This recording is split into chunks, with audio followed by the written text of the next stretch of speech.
నేనైతే ఈరోజు సకల దేవతల దైవ దర్శనానికి అయితే బయలుదేరానండి. చాలా ఉత్సాహంతో వెళ్తున్నాను. చాలా రోజుల నుంచి వెళ్ళాలనుకుంటున్నాను, కానీ కుదరడం లేదు. వస్తున్నాం కానీ వెళ్ళకుండా వెళ్ళిపోతున్నాము. ఈ రోజుకి ఆ భాగ్యం కలిగిందండి. కింద ఉన్న శివాలయంకి వెళ్ళి శివ దర్శనం చేసుకొని గుట్టపైకి వెళ్తున్నాము నేను మా వారు. పిల్లలతో వెళ్ళాలనుకున్నాం కానీ పిల్లలతో వెళ్ళడం కొంచెం కష్టం అనిపించింది. కుదరదని చెప్పి పిల్లల్ని ఇంటికైతే పంపించేసాము. నేను మా వారే గుట్టపైకి వెళ్తున్నాము. ఒక భక్తులకి ఇబ్బంది లేకుండా ఆ కొండపైన కొంచెం దారిలాగా ఏర్పాటు చేశారండి. రాళ్ళలోనే చెట్లన్నీ తీసేసి మంచి కొంచెం దారిలాగా ఏర్పాటు చేశారు పైకి వెళ్ళడానికి. నేను మా వారైతే బయలుదేరాము ఆ దైవ దర్శనానికి. ఎలా జరుగుతుందో చూద్దాం.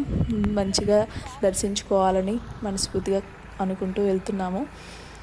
పైకి వెళ్ళే కొద్దీ రాళ్ళండి, అన్ని రాళ్ళు చెట్లు, అదంతా అడవి ప్రాంతం అంటండి. ఒకప్పుడు అంతా అడవిలో అంతా చెట్లన్నీ తీసేసి కొంచెం అట్లా ఏర్పాటు చేశారు. భక్తులకి ఇబ్బంది లేకుండా ఒక చిన్న దారిలాగా ఏర్పాటు చేశారు.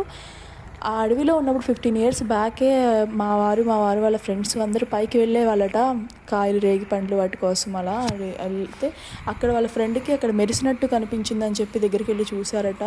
అక్కడ కనిపించినప్పుడు స్వామివారి, వెంకటేశ్వర స్వామివారి నామము, పాదములు, నాగుపడగ అవన్నీ కనిపించాయట. ఇక్కడ దేవుళ్ళ ఉన్నారని చెప్పి వాళ్ళు చిన్న వయసులో పిల్లలు ఉంటారు కదా, ఇంకా అలా పసుపు కుంకుమ అన్నీ తీసుకొచ్చి పసుపు కుంకుమ వేసేసి కిందకి వెళ్ళి పెద్దవాళ్ళకి చెప్తే పెద్దవాళ్ళు కొంచెం గుడి తరపున ఉన్న కమిటీ వాళ్ళు కూడా వచ్చి పైకి వచ్చి చూసి ఇక్కడ దేవుడు నామాళ్ళలానే ఉన్నాయి, అన్ని దేవుళ్ళలానే ఉన్నారు, ఇక్కడ దేవుడు వెలిసారని చెప్పి కొన్నాళ్ళు పూజలు కూడా చేశారట.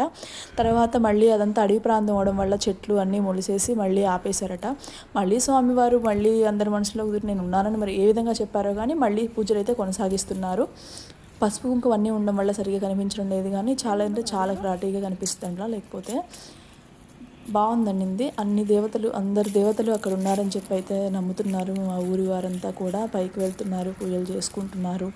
చక్కగా బాగుందని చెప్తున్నారు.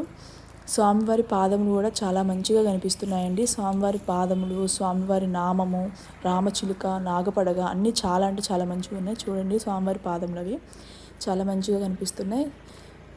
అందరి దేవతలు ఉన్నారని అంటే పూర్వంలో కింద బ్రహ్మంగారి గుడి అని ఉండేదంటండి. బ్రహ్మంగారి గుడిలో ఉన్న పూజారి గారు పైకి వెళ్ళి తులసి మొక్కను వేసి పూజ చేసేవాళ్ళంట. అంటే ఇక్కడ స్వామివారు ఉన్నారు అనో, సకల దేవతలు వెలుస్తారు అనో ఎట్లాగో కానీ పూజలు అయితే చేసేవాళ్ళట అప్పట్లో.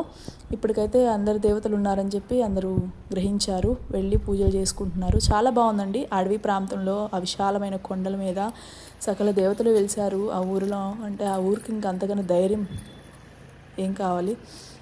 ఇలాంటి మంచి వీడియోస్ కోసం వీడియోని లైక్ చేసి సబ్స్క్రైబ్ చేసుకోండి. కుదిరితే మీరు కూడా దర్శించుకోండి. Thank you.